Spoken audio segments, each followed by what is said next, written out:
Alhamdulillahirabbil alamin wassalatu wassalamu ala Rasulillah wa ala alihi wa sahbihi ajmain, amma ba'd. Hadirin hadirat rahimakumullah, kita melanjutkan materi fikih dasar Manhajus Salikin karya Syekh Abdurrahman bin Nasir As-Sa'di Al-Hambali rahimahullah. Dan kita masih pada Salat sunnah, di mana telah dibahas 3 salat sunnah yang ditekankan versinya penulis, yaitu gerhana, lalu witir, lalu istisqa. Kemudian penulis menutupnya dengan auqatun nahyi, waktu larangan salat. Halaman 121. Qala al-muallif rahimahullah, penulis berkata, wa awqatun nahyi 'anil nawafilil mutlaqah, waktu-waktu yang terlarang untuk mengerjakan salat sunnah mutlak adalah, kita baca dulu karena cuma 3 kalimat. Minal fajri ila antartafi asyamsu qaida rumhin, dari fajar sampai terbitnya matahari setinggi tombak. Yang kedua, wa min salatil asri ilal ghurubi, dari salat asar sampai tenggelam. Yang ketiga, wa min qiyamis syamsi fi kabidis sama, dari matahari tegak di tengah langit, ila antazul, sampai zawal, tergelincir. Wallahu a'lam, Allah yang lebih tahu. Penulis menyebutkan 3 waktu yang dilarang mengerjakan sholat sunnah mutlak. Nawafil sholat sunnah ada 2, 1 mutlak, 2 memiliki sebab. Sholat sunnah yang memiliki sebab seperti sebab masuk masjid, sebab berwudu, sebab munculnya gerhana, dan sholat yang memiliki sebab yang lainnya. Yang kedua, sholat yang tidak memiliki sebab. Umpamanya seseorang setelah sholat asar, dia tetap berdiam di masjid, dan dia tidak keluar darinya sampai maghrib. Dan di sela-sela itu dia mengerjakan sholat sunnah, maka namanya sholat sunnah mutlak, karena tidak terikat dengan sebab apapun. Andaikan dia ke toilet lalu berwudu, maka sholatnya menjadi sholat karena sebab, yakni sebab berwudu. Andai ia keluar masjid sebentar, umpamanya ngambil barang di parkiran, masuk masjid lagi, maka sholatnya memiliki sebab, yaitu masuk ke masjid, tahiyat masjid. Itu perbedaan antara sholat sunnah mutlak dan muqayyad. Muqayyad artinya terikat dengan sesuatu seperti sebab. Nama lain dari sholat zawatul asbab, yang memiliki sebab.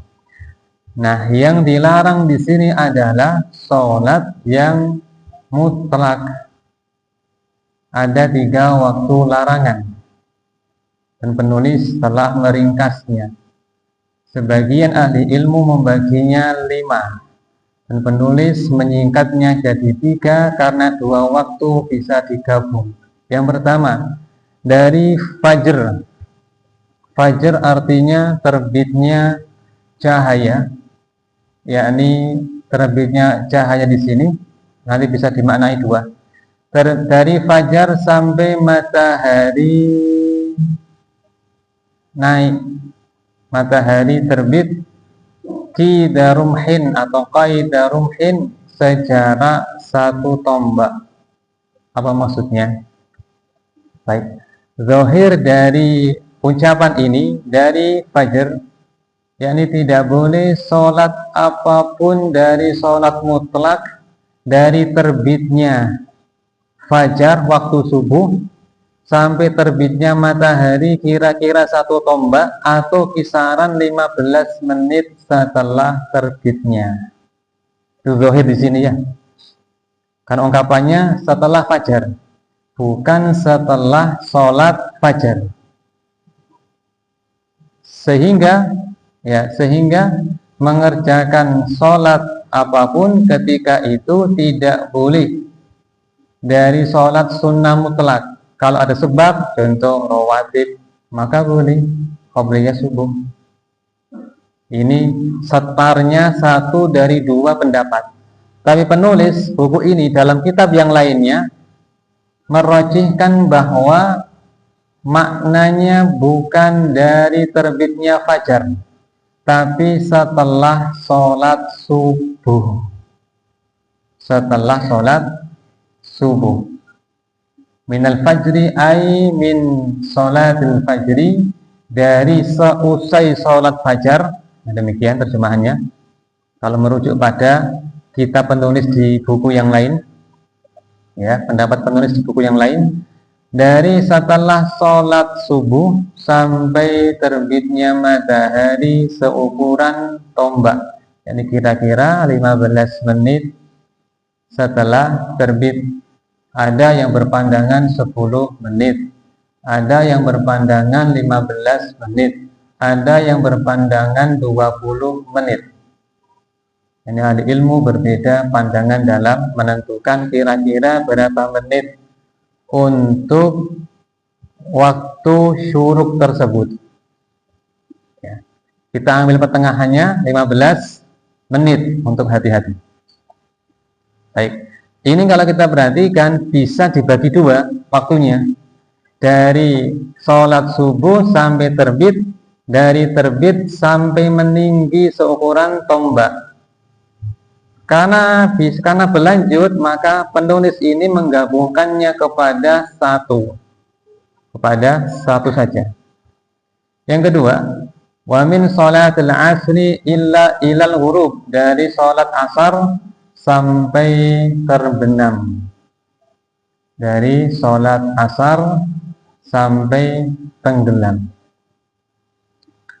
Tenggelam sendiri itu ada dua macam.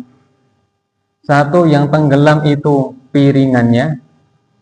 Yang kedua, tenggelam sempurna bolanya, bola matahari di ufuk atau cakrawala. Cakrawala yakni garis khayal yang membagi langit dengan permukaan bumi menurut pandangan kita, namanya cakrawala.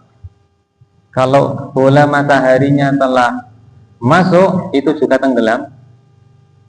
Dan juga makna tenggelam yang kedua, yakni sempurna bolanya ya masuk ke dalam cakrawala.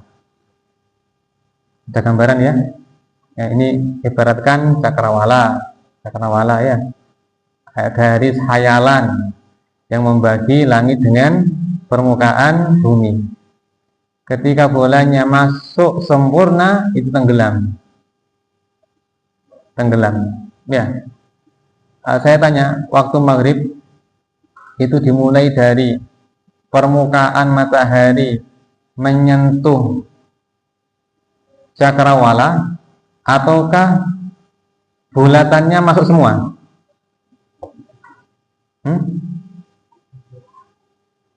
Bulatannya masuk semua, betul. Waktu maghrib itu juga bulatannya masuk semua. Baik, kembali ke sini. Dari sholat asar sampai matahari tenggelam.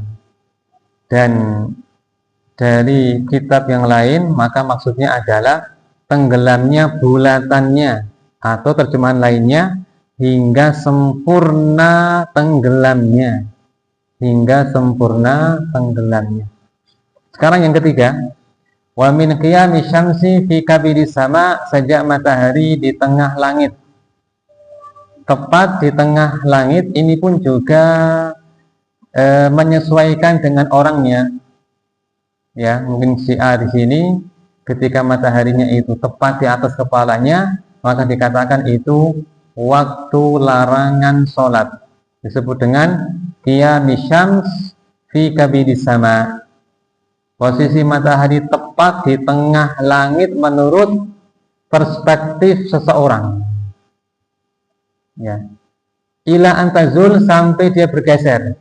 Nah, bergeser ini, ya, ketika telah bergeser, maka itu menunjukkan sudah memasuki waktu zuhur. Maka yang ketiga ini adalah sekian menit sebelum zuhur, itu waktu larangan. Kira-kira berapa menit? Ahli ilmu berbeda pendapat. Ada yang mengatakan 5, ada yang mengatakan 7, ada yang mengatakan 10. Kita ambil angka 10. Kita ambil angka 10. Di antara perbedaannya adalah karena cuaca gonta-ganti. Musim panas, musim dingin itu berbeda jarak durasinya ketika matahari berada di atas atau berada di atas kepala seseorang. Nah, kesimpulannya bahwa kalau kita urutkan ada 3 waktu larangan. 1, dari sholat subuh sampai matahari terbit kira-kira 15 menit pertama. Yang kedua, kira-kira 10 menit sebelum azan zuhur. Baik. Yang ketiga, setelah sholat asar, baik, sampai tenggelamnya matahari sempurna. Ada berapa jamaah? 3, ya. Ada 3 waktu. Ada 3. Saya ulang biar meresap. 3 waktu larangan. 1, setelah sholat subuh sampai terbitnya matahari. Sampai terbitnya matahari kira-kira 15 menit. Apa kira-kira? Bukan tahdid, bukan pembatasan, karena khilaf tadi ahli ilmu, apakah 10, apakah 15, apakah 20. Syekh bin Baz jika tidak salah baca 20 menit. 20 menit. Baik, 15 menit. Lalu kira-kira 10 menit sebelum zuhur, azan zuhur. Lalu setelah sholat asar sampai tenggelamnya matahari sempurna. Ini 3 waktu dilarang sholat sunnah mutlak menurut penulis. Setelah selesai kita akan membaca dalil-dalilnya. Yang pertama, hadisnya Ibnu Abbas radhiyallahu anhuma, dia berkata, syahida indi rijalun mardiyun, beberapa orang bersaksi di sampingku, beberapa orang yang aku ridhoi, dan ridhoi ilmunya, amanahnya dalam berbicara, bersaksi di sampingku, wa ardhahum indi Umar, dan orang yang paling aku ridhoi di antara mereka adalah Umar.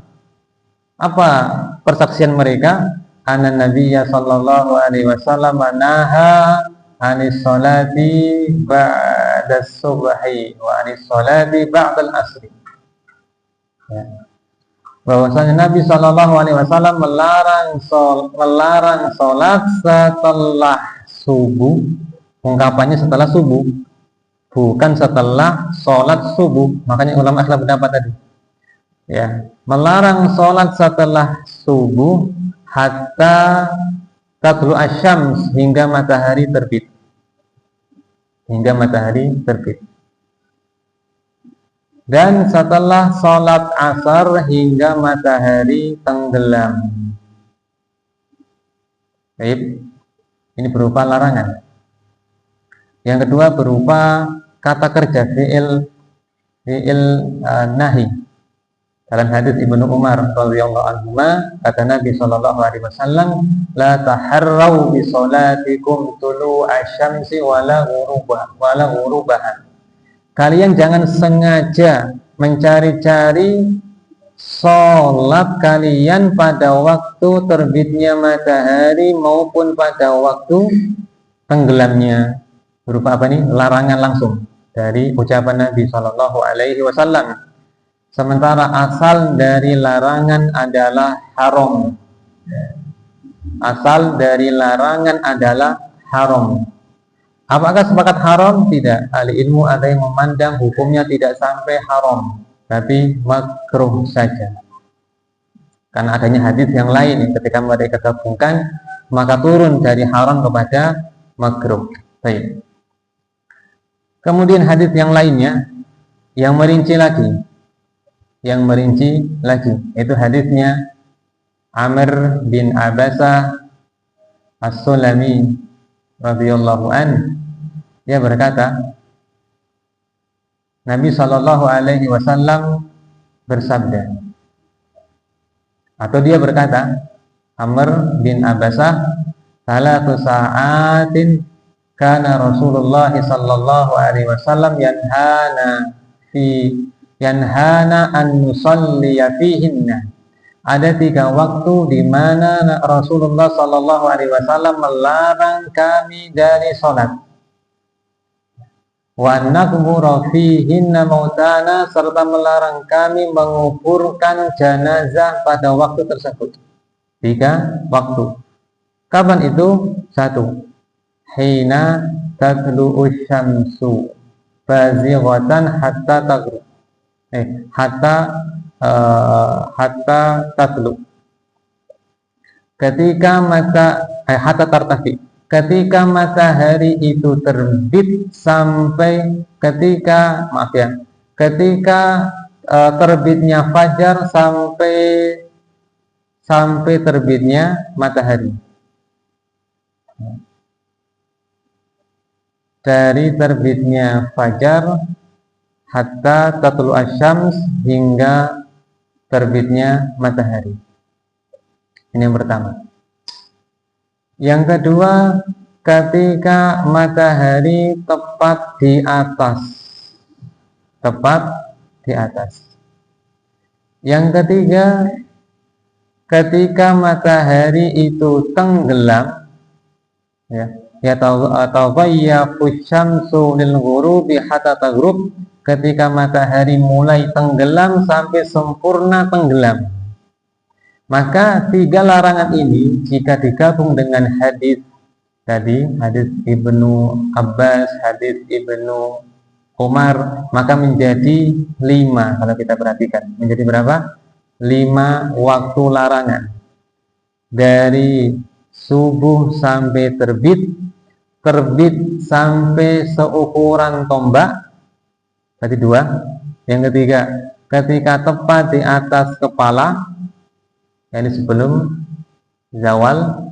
Kemudian yang keempat, dari asar sampai tenggelam. Yang kelima, dari tenggelam sampai sempurna. Ini 5 waktu larangan, atau dianggap 3 waktu larangan sholat mutlak. Baik, sekarang berikutnya, apa hikmah dilarangnya?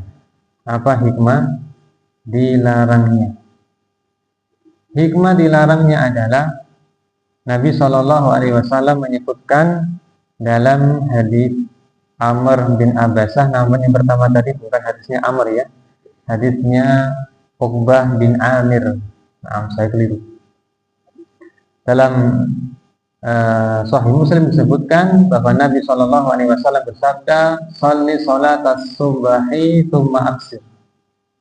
Salatlah subuh, lalu berhentilah dari mengerjakan salat.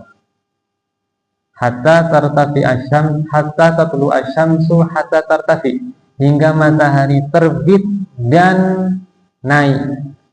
Hadis ini secara tegas mengatakan sholatlah subuh lalu berhentilah dari mengerjakan sholat lagi, menunjukkan bahwasanya pendapat yang kuat, makna dari ucapan Nabi melarang sholat dari subuh, maknanya adalah setelah sholat subuh. Setelah sholat subuh. Fa innaha tadlu hina tadlu baina qarnai syaitan wa hina idzin yasjudu lahal kufar. Karena ia terbit ya, di antara dua tanduk syaitan, dan saat itu orang-orang kafir menyembahnya. Yakni larangan itu karena tasyabbuh dengan orang-orang kafir yang sedang menyembah Tuhan mereka, yaitu Tuhan matahari. Siapa kaum yang menyembah matahari? Kaum Majusi menyembah api, menyembah matahari, hingga Allah menurunkan ayat wa min ayatihi al-lailu wan-naharu wasyamsu wal-qamar la tasjudu lisyamsi wala lil-qamari wasjudu lillahi alladzi khalaqahunna in kuntum iyyahu ta'budun. Malam, siang, matahari, bulan termasuk tanda kuasa Allah. Maka jangan sujud kepada hal-hal tersebut, tapi sujudlah hanya kepada yang menciptakannya, itu Allah. Sementara dalam syariat dibenci untuk tasyabbuh, menyerupai ibadahnya orang-orang musyrikin. Makna terbit di antara dua tanduk syaitan bisa dimaknai zahiriyah, yakni syaitan sengaja menempatkan tanduknya dan dia bertanduk, syaitan atau iblis ya, tepat seakan-akan matahari di kepalanya dari tempat yang jauh. Lalu orang-orang musyrikin menyembah matahari seakan-akan menyembah syaitan. Menyembah syaitan, ini makna zahiriyahnya. Kalau makna kiasnya ya, makna kiasnya yaitu kondisi di mana orang-orang kafir menyembah syaitan, karena menyembah matahari sama dengan menyembah syaitan yang membisikkan mereka untuk menyembah selain Allah. Yang utama adalah memaknai secara zahir. Ini yang lebih tepat. Menurut Syekh Muhammad Amin As-Sinqiti dalam kitabnya Tafsir, beliau mengingkari adanya majaz, kiasan dalam Al-Quran. Dan ini juga merupakan pendapatnya Syekhul Islam Ibnu Taimiyah, bahwa semua lafaz dalam Quran itu bukan metafora, bukan majaz, bukan kiasan, tapi dia hakiki, apa adanya. Ya, contoh, was'alil qaryatal lati kunna fiha, kata Yakub, kata anak-anak Yakub, ya, bertanyalah engkau kepada desa yang kami di sana, apa adanya. Karena desa juga bisa berakal, cuma tidak bisa menjawab ucapan orang. Sebagaimana benda mati bisa berbicara ketika Allah menampakkannya, seperti batu mengucapkan salam kepada Nabi Muhammad di Mekah, ya kan. Kemudian batang pohon kurma menangis mengeluarkan suara, makanan bertasbih yang Nabi Muhammad makan. Dan juga Allah berfirman, wa inni syai'in illa yusabbihu bihamdihi walakin la tafqahuna tasbihahum. Tidak ada apapun kecuali bertasbih kepada Rabb-Nya, tetapi kamu tidak tahu tasbihnya mereka. Nah, kembali kepada hadis tadi, di antara larangannya karena tasyabuh kepada orang-orang kafir. Adapun larangan ketika matahari di puncak adalah kata Nabi SAW, wa innahu hina idzin tusjaru jahannam, karena pada waktu itu jahannam sedang dinyalakan.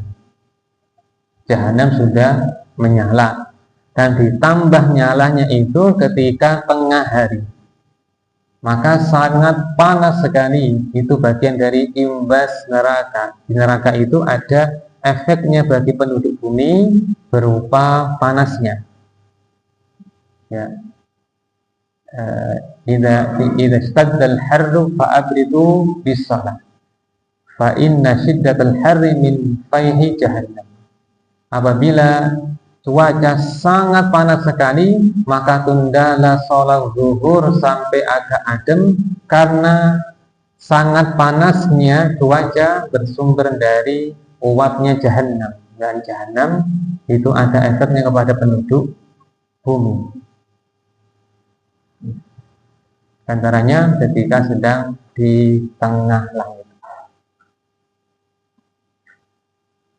Adapun sholat setelah asar itu sebabnya karena seperti yang tadi, yang terbit. Pada waktu itu hina idzin taghrubu baina qarnai syaitan, karena matahari tenggelam di antara dua tanduk syaitan. Wa hina idzin yasjudu lahal kufar, dan pada waktu itu ya orang-orang kafir sujud kepadanya. Di antara hikmah dilarangnya sholat pada waktu-waktu tersebut. Kemudian di sini penulis mengatakan waktu-waktu larangan sholat dari sholat sunnah mutlak. Apakah ini ijma'? Tidak. Bahkan jumhur ulama mengatakan ya, sholat mutlak maupun muqayyad. Pokoknya sholat apapun selain sholat fardu dilarang di 3 waktu ini. Ini pendapatnya jumhur ulama, yaitu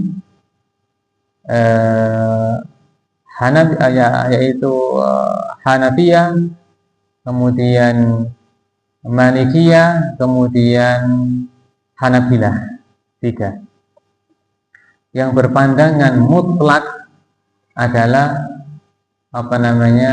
ulama Syafi'iyah. Karena bagi Syafi'iyah sholat yang ada sebabnya itu tidak terlarang. Yang terlarang adalah yang mutlak saja. Ini pendapatnya Syafi'iyah, diikuti oleh Ibnu Taimiyah, Ibnu Qayyim, Syekh Ibnu Utsaimin, bin Baz, dan juga As-Sa'di penulis buku ini. Yang dikhilaf antara yang berpandangan umum, kan di hadisnya jelas Nabi mengatakan ya, jangan sengaja sholat ketika matahari terbit maupun tenggelam. Ya, ini yang pertama. Yang kedua, hadis Ibnu Abbas. Ya, telah bersaksi di sampingku banyak orang yang aku ridhoi. Yang paling aku ridhoi adalah Umar, bahwa Nabi melarang sholat setelah subuh sampai terbit, ya, dan juga dari asar sampai tenggelam. Umum, mencakup sholat sunnah mutlak maupun muqayyad. Sehingga jika ba'da sholat asar orang ke masjid, apakah dianjurkan tahiyat ataukah langsung duduk? Menurut jumhur jamaah,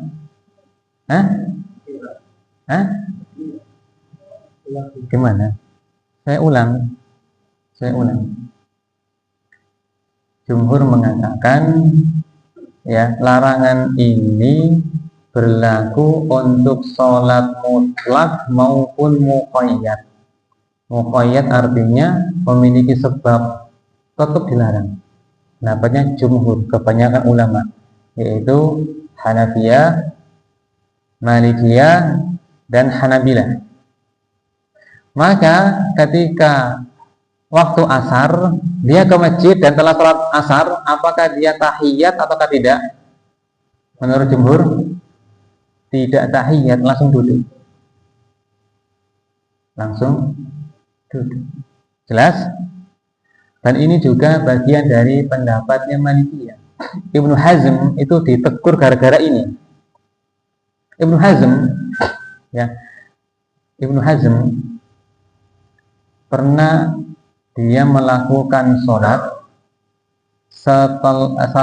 pada waktu sore ketika ke masjid, sholat sunnah tahiyat.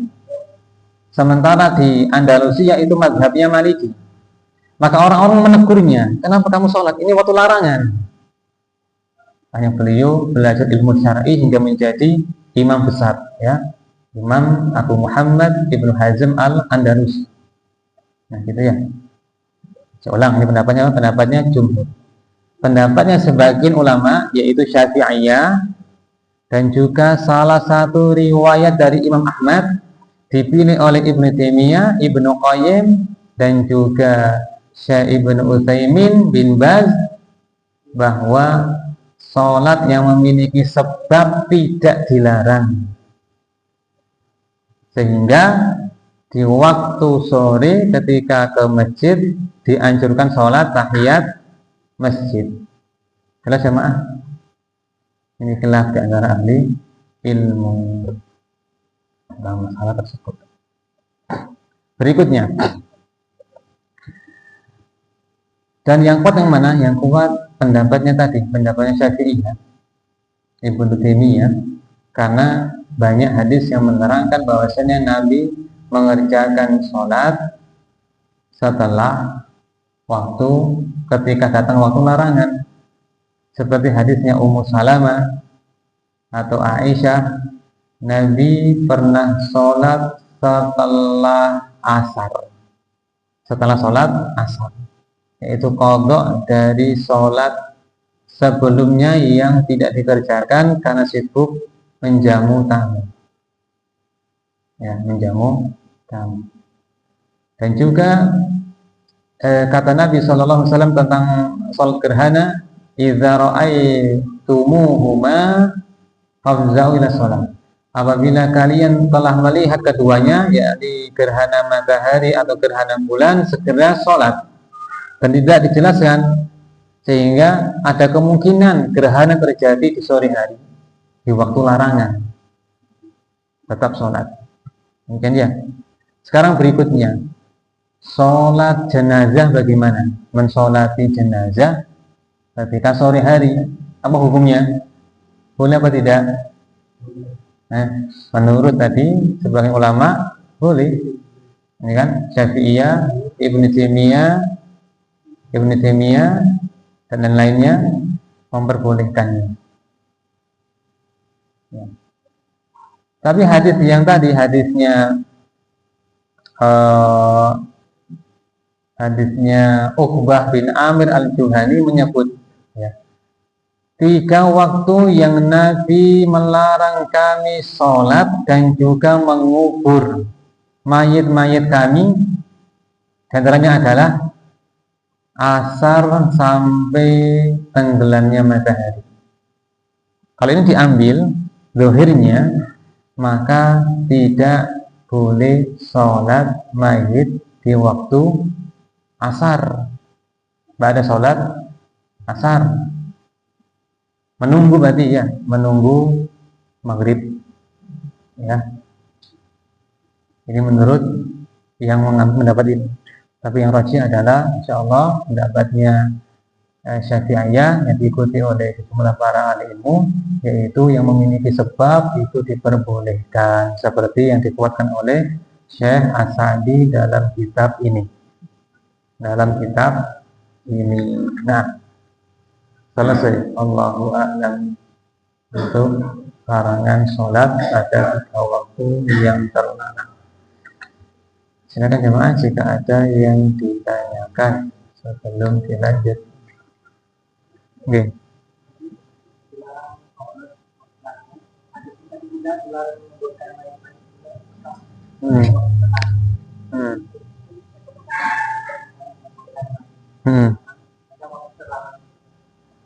Nah, Dalam hadis itu ada ungkapan dilarang menguburkan mayit-mayit di waktu tersebut, yakni ketika matahari tenggelam sampai sempurna, ya, ketika matahari terbit sampai meninggi, ketika matahari berada di puncak kepala. Ini 3 waktu dilarang menguburkan jenazah. Nah, bukan sholat jenazah. Sholat jenazah berarti pakai hadis yang larangan yang umum dari dalam hadis Ibnu Abbas dan juga hadisnya Abdullah bin Umar. Nah, oke, silakan Pak Edi.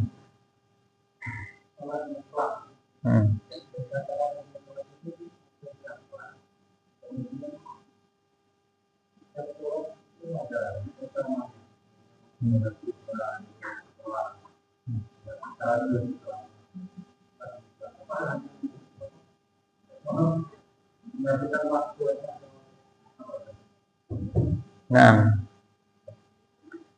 sholat mutlak adalah sholat yang dikerjakan tanpa ada sebab. Yakni dia ingin menambah pahala dalam sholatnya. Ya, dalam sholat mutlak itu lawan dari muqayyad, tidak terikat. Yakni tidak terikat dengan sebab tertentu. Umpamanya masuk masjid, maka terikat dengan masuk masjid. Nabi mengatakan, "Idza dakhala ahadukumul masjid fala yajlis hatta yusalliya rak'atain." Apabila masuk masjid, maka jangan duduk sampai sholat 2 rakaat. Maka ini dinamakan dengan sholat yang memiliki sebab, yaitu masuk masjid. Contoh sholatnya Bilal, ya, tidaklah aku berwudu kecuali sholat sebanyak yang Allah kehendaki. Nabi mengiyakannya. Maka ada sholat karena sebab berwudu. Ya, juga hadis, siapa yang berwudu dengan sempurna lalu sholat 2 rakaat dengan khusyuk, maka dosa-dosanya akan diampuni. Menunjukkan ada sholat karena sebab berwudu. Ya, ayo. Maka 2 sholat ini termasuk sholat yang punya sebab. Menurut sebagian ulama boleh dikerjakan pada waktu larangan tadi, yaitu antara asar sampai maghrib, antara subuh sampai terbitnya matahari, maupun ketika di puncak matahari di puncak kepala.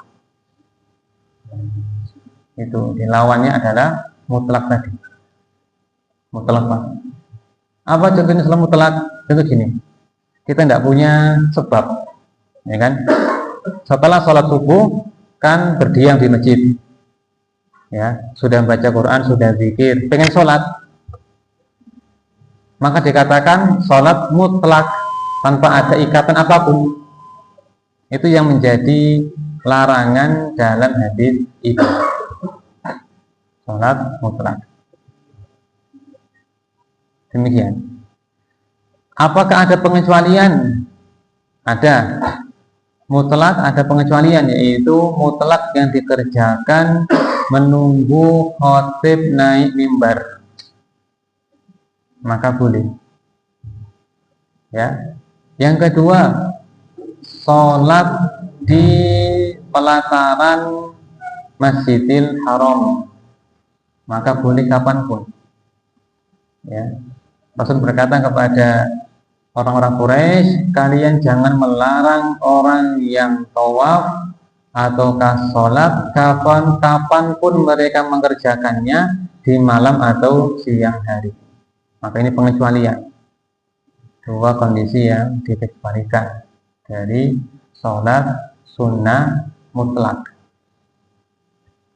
Demikian. Saya mengulang, 3 waktu larangan sholat mutlak,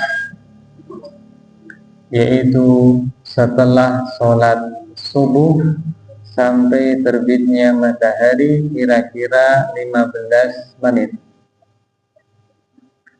lalu sholat, mengerjakan sholat kira-kira 10 menit sebelum zuhur, lalu mengerjakan sholat setelah sholat asar sampai tenggelam sempurna. Ini 3 waktu yang dilarang untuk sholat mutlak ataupun sholat sunnah muqayyad atau memiliki sebab, maka sebagian ulama membolehkannya, termasuk penulis buku ini, yaitu ulama Syafi'iyah yang didukung oleh Ibnu Taimiyah dan juga Ibnu Qayyim, Ibnu Utsaimin dan bin Baz rahimahumullah. Allahu a'lam. Nah, silakan jika ada yang bertanya. Kemungkinan gitu.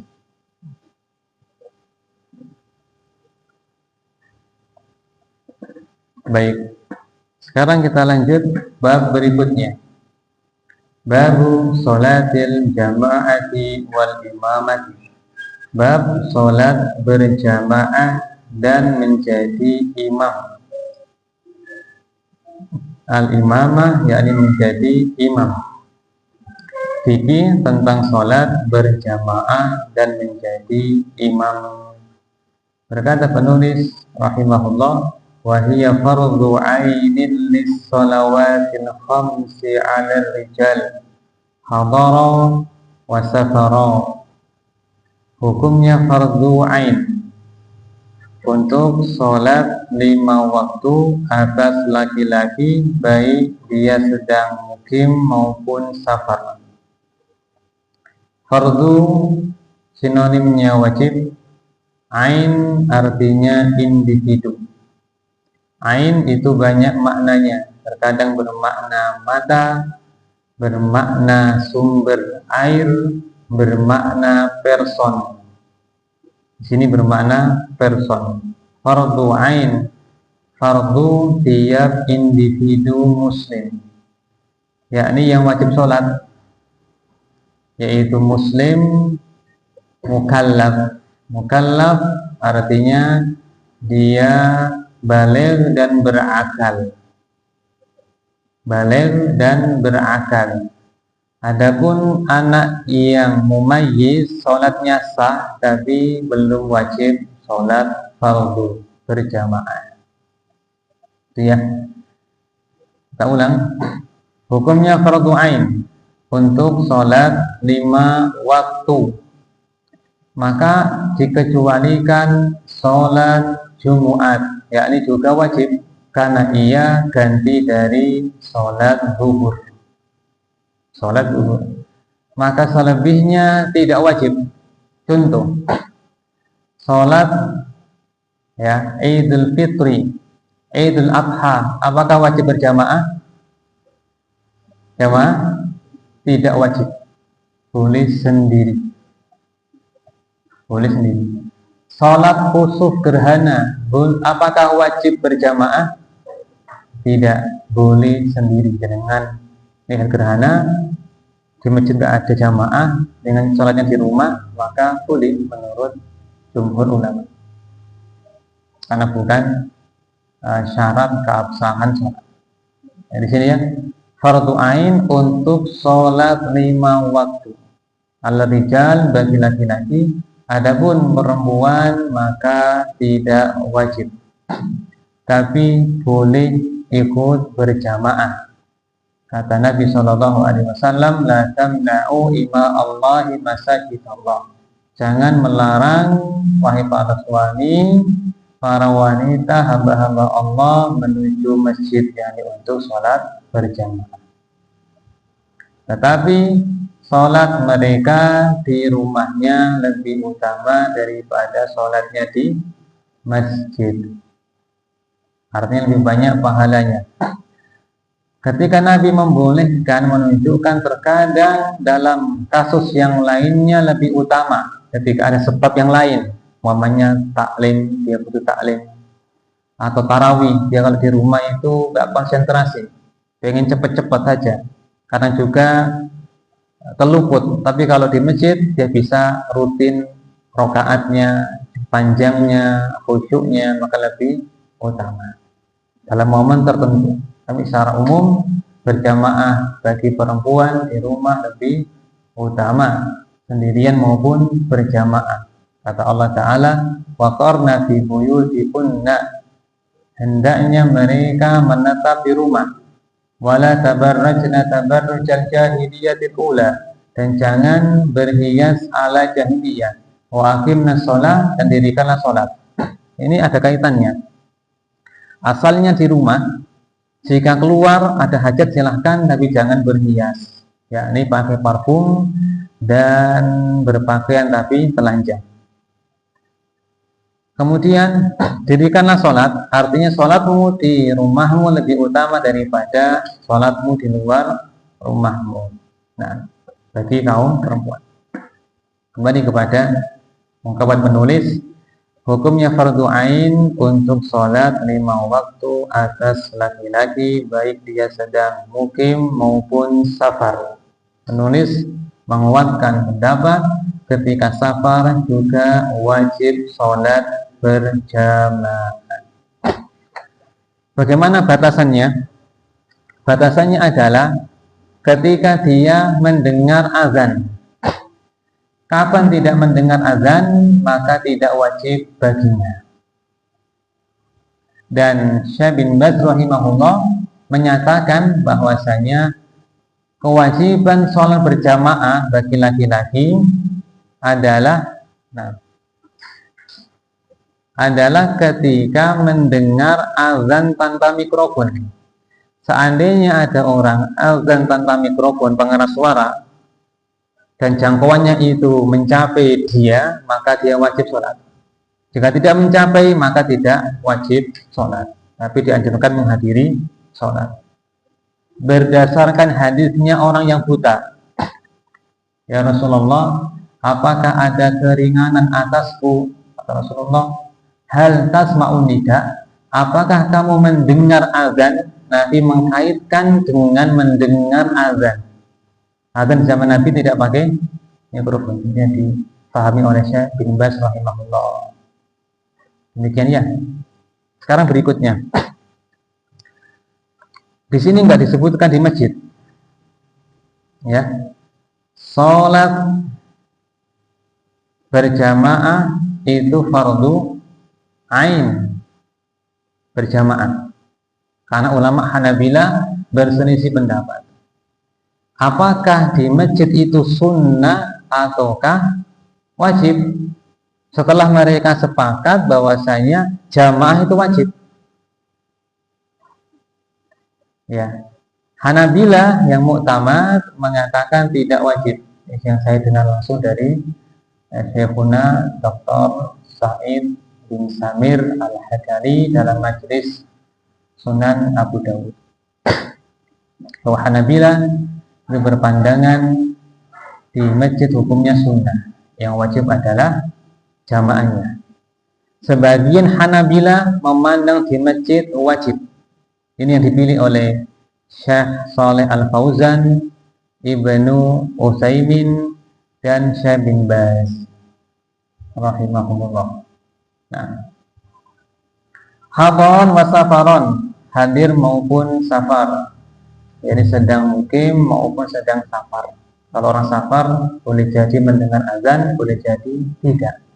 Tapi jika dia 3 orang atau 2 orang, maka satu bisa azan, kemudian temannya menjadi imamnya, bisa ya. Nah, Allahu a'lam. Silakan jemaah jika ada pertanyaan.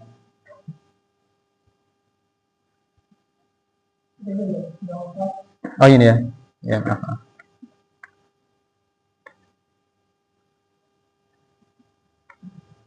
Apakah tukar uang ke teman di masjid termasuk dilarang?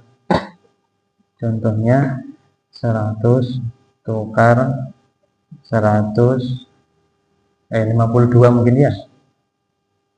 Kalau tukar berarti kan 100 tukar dengan 52 umpamanya.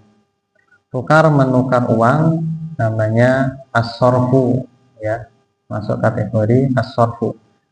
kapan itu satu majelis, maka tidak dilarang dari sisi itunya. Adapun di masjid saya tidak mengetahuinya.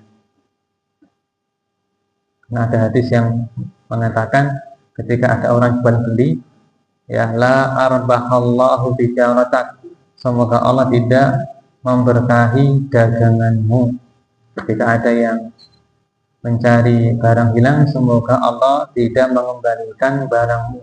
Apakah ini termasuk perdagangan uang? Allahu a'lam. 2. Bolehkah langsung membatalkan sholat ketika mendengarkan Al-Fatihah imam salah makhraj huruf dan panjang pendeknya? Baik, ini terkait dengan fikih imamah, menjadi imam, tentang imam yang lahan yang paling berat adalah lahan pada Al-Fatihah. Sebabnya karena Al-Fatihah merupakan rukun sholat, tidak sah tanpanya. Lalu An-Nawawi rahimahullah menjelaskan bahwa jika makmumnya itu seperti imam dalam bacaan, maka lanjutkan sholatnya. Tapi jika imamnya itu seorang qari, ahli baca Quran, bagus tajwidnya, bermakmum kepada imam yang lahannya parah. Lahan parah itu, ya kan, misalkan merubah huruf, ya. Merubah huruf ha jadi ha, ya. Kemudian atau fathah a jadi i, atau menghilangkan tasydid, iyyaka na'budu wa iyyaka nasta'in. Ini lahan yang berat, ya, lahan yang berat. Apakah makmum boleh untuk mufaraqah? Jawabannya boleh. Jangan dibatalkan, jangan. Mufaraqah saja. Mufaraqah artinya niat untuk memisahkan diri dari bermakmum sehingga ia melanjutkan dengan sholat sendirian. Itu boleh. Kalau dibatalkan eman sholatnya. Nah, yang ketiga, apakah anak kecil belum balik jadi pemutus shaf? Apakah anak kecil belum balik jadi pemutus shaf? Baik. Pertama, rapatnya shaf dan lurusnya shaf itu disepakati bukan wajib, tapi sunnah. Berkata Profesor Dr. Sa'ad Asyafri bahwasanya shaf salat itu hukumnya sunnah. Kata Nabi Shallallahu Alaihi Wasallam, min tamamis shalah, ia termasuk penyempurna salat, yakni penambah keutamaan, yakni sunnah. Berikutnya adalah apa batasan shaf kanan dan kiri. Ada yang berpendapat kapan seseorang itu memiliki durasi antara ke kanan kiri seperti durasi, seperti jarak, maksudnya seperti jarak dalam sujud, maka shafnya dianggap menyambung. Ya. Ada yang mengatakan bahwasanya shaf kanan kiri jika terpisah sejarak seperti antara tempat sujudnya, maka masih dianggap menyambung. Ketika lebih dari itu, maka dianggap shafnya terputus. Apakah anak kecil dianggap memutus shaf? Jawabannya tidak. Jawabannya tidak. Ibnu Abbas radhiyallahu anhuma saat masih kecil belum balik, beliau melewati orang yang sedang sholat di depannya, terus mengambil shaf, dan dia mengatakan walam yungkir alayya ahad, tidak ada seorang pun yang mengingkari perbuatan aku. Ini anak kecil, karena dia itu belum begitu paham dan dia memang berusaha untuk ikut sholat, maka dianggap tidak memutus shaf. Nah, demikian. Allah yang lebih tahu. Ada lagi jemaah, silakan. Oke.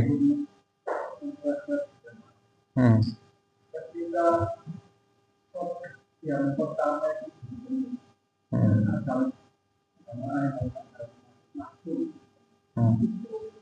dia tidak yang tetapi dia yang diberikan setelah bagaimana sholatnya itu ikut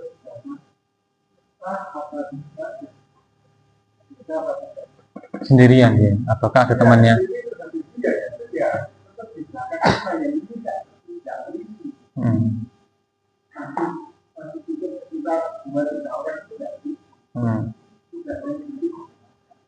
Nah, baik. Sholatnya orang yang membuat shaf baru sebelum penuh shaf sebelum di depannya tidak membatalkan sholat. Menurut kesepakatan ahli ilmu, mereka hanya berselisih pendapat jika dia berdiri sendiri di belakang. Berdiri sendiri di belakang. Sementara masih ada tempat shaf ya di depannya. Ada 3 pendapat. Satu mengatakan tidak sah, 2 mengatakan sah, 3 dan ini yang dikuatkan oleh Ibnu Taimiyah, tidak sah tanpa hajat. Satu orang aja ya di belakang shaf tanpa hajat, padahal di depannya masih ada shaf yang kosong. Versinya Ibnu Taimiyah tidak sah. Ini juga dipilih oleh As-Sa'di di sini. As-Sa'di. Saya bacakan di sini.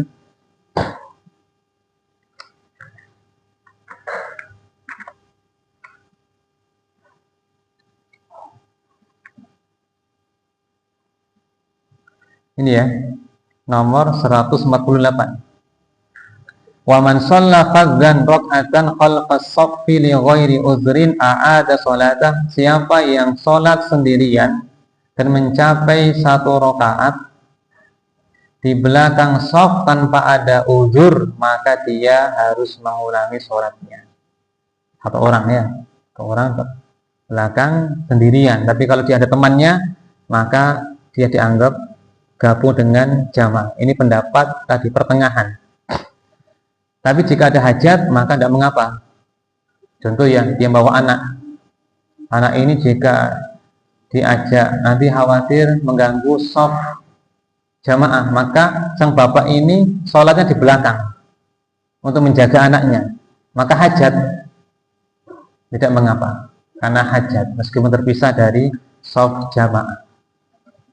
Kemaslahatan umum dijaga olehnya ya dalam rangka agar tidak mengganggu sholat jamaah yang lain. Nah, jelas?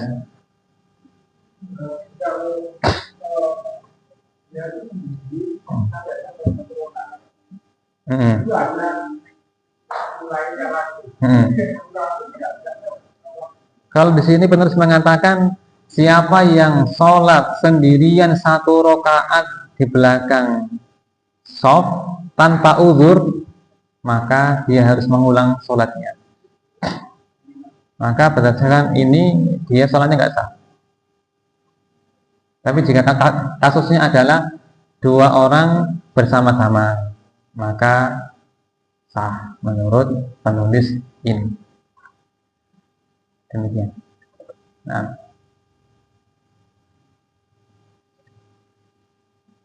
ada lagi jamaah yang lain? Nih. Yang ada itu kalau misalnya dia bisa posisi sambil menolak itu jadi di belakang